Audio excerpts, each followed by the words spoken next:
When I was a kid, my parents would sometimes bring me down to my aunt and uncle's place to stay for the weekend. Mainly, I'd spend time playing with my two cousins who were around the same age as me.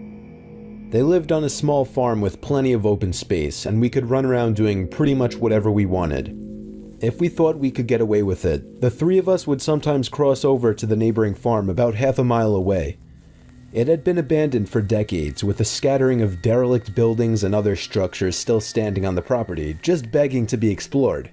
This was of course a gold mine for three adventurous young boys such as ourselves, especially after my cousins told me stories about the deaths that took place in the house. It was pretty classic fare. Man goes crazy, axe murders his entire family, hangs himself, returns every night as an angry spirit looking for new victims. Good, grisly stuff. Even at that age, I knew they were probably making it up, or at least embellishing old rumors. But seeing as how the setting lent itself so well to such tales, I allowed myself to buy into it. One afternoon, we decided to play hide and seek. When it was my turn to hide, I ran off for a flimsy brown barn that had living quarters on top, and climbed the stairs looking for a good spot. There was still furniture inside, and personal belongings lay scattered across the floor. I maneuvered over broken dishes, tattered clothes, and crumbling books, eventually coming to a small room with a closet. Jackpot. There were even long black dresses still hanging on the rod that I could hide behind. I stepped inside and managed to force shut the folding door. My only illumination was a slit of sunlight that shone through the crack in the door from a nearby window. I crouched down with knees tucked into chest and waited. Some time passed and there was still no sign of my seekers. I waited some more, debating if and when I should give myself up. After nearly an hour, this was starting to get boring. My head drooped. I woke with a jerk. It was pitch black. Drowsy and confused, I forgot for a minute where I was or what I had been doing. As it came back to me, the realization that it was now nighttime and that I had been abandoned here filled me with sinking dread in the pit of my stomach. I tried to get up, but a sudden cramp in my calf kept me grounded. I squirmed about, waiting for it to pass, when I heard a door slamming shut downstairs, and instantly froze. One of my cousins? There was a brief period of silence, then footsteps at the bottom of the stairs. But not just footsteps, a thud too. After every other step. These weren't the footfalls of a child. They were slow, heavy, deliberate. I held my breath, praying they would go away. They did not. The noises continued to ascend.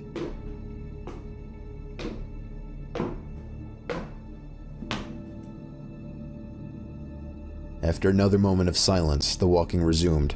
This time along with a steady scraping sound, like something heavy being dragged across the floorboards. The footsteps made their way through the debris and wandered aimlessly through the various rooms. I thought I could smell something faintly putrid. The constant scrape sent cold shivers coursing down my arms and back. My worst fears were realized when the steps reached the bedroom doorway. They got closer and closer and finally stopped directly in front of the closet door. I couldn't see a thing. After an agonizing pause, they continued on over to the other side of the room and out the doorway again. They faded away down the hallway. I waited for what seemed like an eternity. There were no more sounds now, and I was trying to build up enough courage to open the door and flee. Three things happened simultaneously just then. I was bombarded with a smell I can only describe as fresh roadkill. I heard raspy breathing behind me in the dark closet, and I felt hot breath against the nape of my neck.